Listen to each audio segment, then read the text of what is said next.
हम सब लोग अपना जीवन जी रहे हैं, जैसा भी स्थिति है, जैसे हमारे माता पिता परिवार है, जैसी अनुकूल प्रतिकूल परिस्थितियां हैं, जी रहे हैं, बस जिए चले जा रहे हैं। ठीक है, कैसे जी रहे हैं, कभी रुक के सोचने में भाग रहे हैं। एक एक सबका अपना अपना एक सपना है।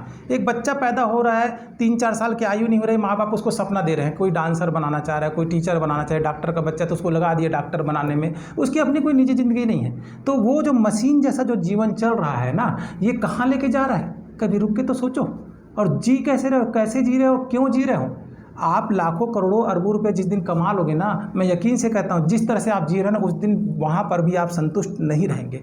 ऐश्वर्य की पराकाष्ठा भी आपको मिल जाएगी ना, तो वहाँ भी असंतुष्टि का भाव रहेगा, क्योंकि आपको मालूम ही नहीं है कि आपका जन्म क्यों हुआ और जीना कैसे है। छोटी सी एकदम साधारण सी बात बता रहा हूँ ना, सब व्यक्ति के पास क्या चीज़ है, भगवान ने दिया है आँख देखने के लिए, कान सुनने के लिए, नाक जो सुगंध लेने के लिए, और मुख जो दिया है भोजन करने के लिए, और ये पूरा शरीर दिया है। ठीक है, स्पर्श सुख के लिए। तो इसको बोलते हैं 5 इंद्रियां।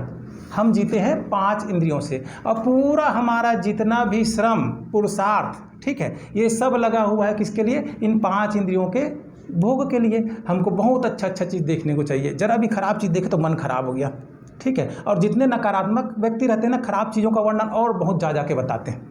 रास्ते में कुछ बुराई देख ली, कोई एक्सीडेंट दिख लिए, तो बस उसका वर्णन सुबह से शाम तक जो मिला, अरे भाई देखा यार दोनों हाथ पैर निकल गए उसके, कुछ भी इस तरह से। तो नकारात्मक चीज़ों में रुचि और रस ज़्यादा आ जाता है। क्या होता है नकारात्मक बात करने वाले के साथ, थोड़ी देर के लिए ना वो अपने जीवन को भूल जाते हैं। जैसे किसी के साथ दुर्घटना हो जाती है ना, तो अपने जीवन को भूल जाता है, उसमें रस लेने लग जाता है। कभी भी ऐसा मत करो। आपको रस लेना है, रुचि लेना है, सकारात्मक बात में आप सोचो। तो ये 5 इंद्रियों से हम जी रहे हैं, अच्छा देखने को चाहिए, अच्छा सुनने को चाहिए। इसमें जरा विध ना आया तो हमारा जीवन डिस्टर्ब हो जाता है। आप कुछ टीवी देख रहे हैं कि आपकी मम्मी सामने से निकल गई तो गुस्सा आ गया आपको, मतलब उसे बाधा जरा भी आई, आप बर्दाश्त नहीं कर पाते। तो ये 5 इंद्रियों में राज कौन करता है, हमारा मन, जो दिखाई नहीं देता, और वही सबसे शक्तिशाली है, वो कहीं भी लगा के रखा है। तो शास्त्रों में क्या बताया गया कि मन के ऊपर है बुद्धि। ठीक है, बुद्धि से मन को नियंत्रित करना है। हम क्या कर रहे हैं, हमको जो अच्छा लग रहा है हम वो कर रहे हैं, हमको जो ठीक लगेगा वो कर रहे हैं, और हम अपने बच्चों के लिए भी सुख सुविधा संपन्नता का इंतजाम कर रहे हैं, और ये सोचते हैं इतना इंतजाम करके चले जाएं को जीवन भर वो ऐशो आराम से जीता रहे। लेकिन होता है क्या ऐसा, वो तो अपना भाग्य लेकर के आया है। ठीक, तो हमको करना क्या चीज़, ये भगवान ने हमको जो शरीर दिया है, ठीक, तो ये चलता कैसे, बुद्धि से। बुद्धि का लगाम होना चाहिए मन के ऊपर। और ये जो 5 इंद्रियां, उदाहरण से हम समझते हैं, 5 इंद्रियां समझ लो 5 घोड़े हैं, बहुत शक्तिशाली घोड़े।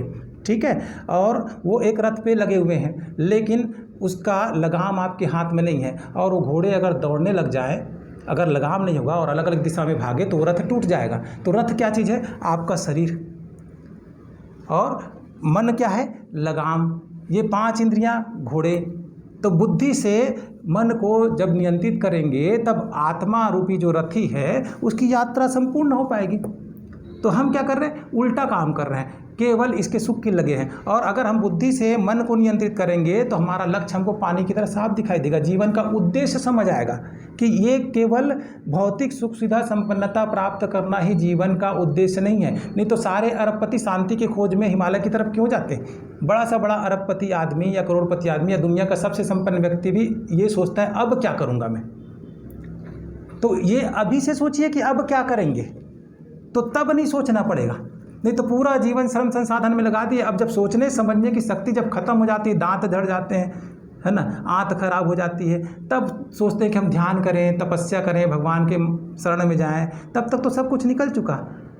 इसीलिए जब आप युवा हैं उस समय से ही आध्यात्मिक बनिए, स्पिरिचुअल बनिए। आध्यात्मिक मतलब ये नहीं होता कि पीला कपड़ा पहन लिए, टीका लगा के घूम लिए और विरक्त हो गए। आप जैसा जी रहे हो जियो, आपके जीवन में जो कुछ है सब करो आप, लेकिन अपनी यात्रा थोड़ी अंदर की तरफ। आध्यात्म मतलब होता है अंदर की यात्रा। अपने बारे में जानो, कौन हो आप, क्यों जन्म हुआ, आपका श्वास कौन चलाता है, आपके हृदय की धड़कन कौन धड़का रहा है, ये रुधिर कैसे बह रही है, कौन है जो आपको उठा देता है नींद से, कौन है जो आपके शरीर में नींद लेकर के आ जाता है। जागना, सोना, उठना, बैठना, आप कभी सोचे आपके नियंत्रण में है क्या, तो क्या चीज़ है नियंत्रण में। और कुछ भी जिसमें नियंत्रण नहीं है आपका, आप उसी के लिए पूरा जीवन लगा दिए।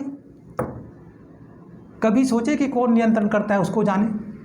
तो आज और अभी से सोचना चालू कीजिए। आप जो संसाधन चाह रहे हैं ना, वो तो मिलना तय है, वो बाई प्रोडक्ट है, जब आप चिंतन करेंगे और अपने अंदर की यात्रा ढूंढेंगे तो इसको बोलते हैं, जो 4 फल आते हैं ना हनुमान चालीसा में, बरनऊ रघुवर विमल जसु जो दायकु फल चारि, ये है धर्म। धर्म मतलब धारण करना, क्या धारण करना चाहिए, कैसे सोचना चाहिए, क्या काम करना चाहिए। जब ये ज्ञान हो जाता है, धर्म का मतलब ये नहीं खाली पूजा पाठ करना है और किसी एक चीज़ को लेकर के, है ना, ऐसा नहीं। आपको क्या धारण करना चाहिए, आप इंसान हैं, भगवान के अंश है, तो आपको भगवान के गुणों को धारण करना चाहिए, श्री राम के गुणों को धारण करना चाहिए। बरनऊ रघुवर विमल जसु जो दायकु फल चारि, ठीक है। जब धर्म के मार्ग पे चलेंगे तो अर्थ जो है ना, जो धार्मिक होते हैं, एक्चुअल वास्तविक धार्मिक है, ठीक, उनके पीछे पैसा जो है, अर्थ संसाधन, वो अपने आप पीछे पीछे भागता है। और जिसके पास पैसा होगा, पूरी दुनिया पैसे के पीछे भाग रही है। अब पैसे के लिए साम दाम दंड भेद भी कर रहे हैं, झूठ छल कपट भी कर रहे हैं, तो वो जो इस तरह से जब धनार्जन कर रहे हैं तो वो कर्म है, वो खराब कर्म है, वो फिर पाप बन के खड़े हैं। आपने इकट्ठा तो जरूर किया लेकिन उसको भोग नहीं पाएंगे, क्योंकि आपने अगर किसी एक से छल किया तो 10 छल करने वाले आपके लिए खड़े होंगे। आपने आज किसी एक व्यक्ति की मदद किए तो भविष्य में 10 आपके लिए मदद करने खड़े हो जाएंगे। क्यों? इसका कारण है, इसका उदाहरण भगवान बताते हैं प्रकृति के माध्यम से। एक बीज जब वृक्ष बनता है तो 1000 उससे बीज पैदा होते हैं। आप आम लगाते हैं तो आम का ही वृक्ष पैदा होगा, बबूल का नहीं। तो धर्म के मार्ग पे चलेंगे, अपने आप को जानेंगे, अपने लक्ष्य को जानेंगे, क्या करना क्या नहीं करना, ये जब जान जाएंगे तो पैसा और प्रसिद्धि आपके पीछे पीछे भागेगी। और उसके बाद अर्थ के बाद होता है काम।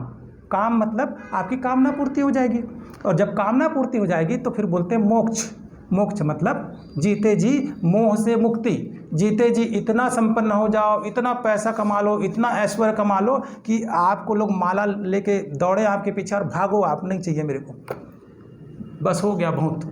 तो हमारा धर्म कभी आपको संतुष्ट होना थोड़ी सिखाता है, ऐश्वर्यशाली बनना सिखाता है। वो थोड़ी बोलता है आप गरीब रहो, खूब कमाओ, खूब बांटो और जीते जी विरक्त हो जाओ, तब आपकी यात्रा संपन्न होगी।